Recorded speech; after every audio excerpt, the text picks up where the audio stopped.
So the Gospel Sunday that we're going to hear is from Matthew 22, and Jesus is asked, which commandment is the greatest? We all know the answer, most of us do, right? To love the Lord with all your heart, mind, soul, and strength, and to love your neighbor as yourself. Here's what's in my mind right now, something maybe worth pondering over the next day or so as we get ready for Sunday. What does Jesus mean when he says to love the Lord with all your mind? Here's what I'm thinking. Oftentimes Catholics, in particular Christians in general, are accused by the culture in which we live of not thinking, that we just somehow suspended reason. But in fact, it's something very different. In fact, it's one of the reasons why we take so long to bring somebody into the church in RCIA. We want them to have time to think.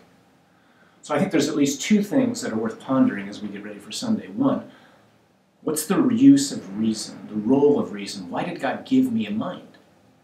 He gave me a mind to find truth. So that's one thing that I have to start thinking about. The second thing, though, I think he's trying to say to us is that it's not just a searching of truth, it's also actually putting on the mind of Jesus. Paul will say that, not in the second reading this week, but in Philippians, that we are to think his thoughts, not Paul's thoughts, Jesus' thoughts. Think this way. Do we do that all the time?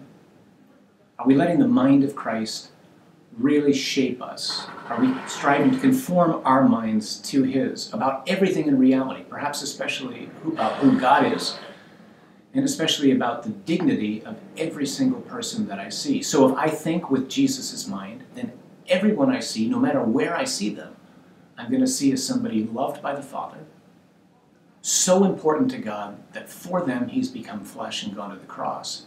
And therefore, my only appropriate attitude towards them should be one of love. Is that really how I see everybody that comes across my path?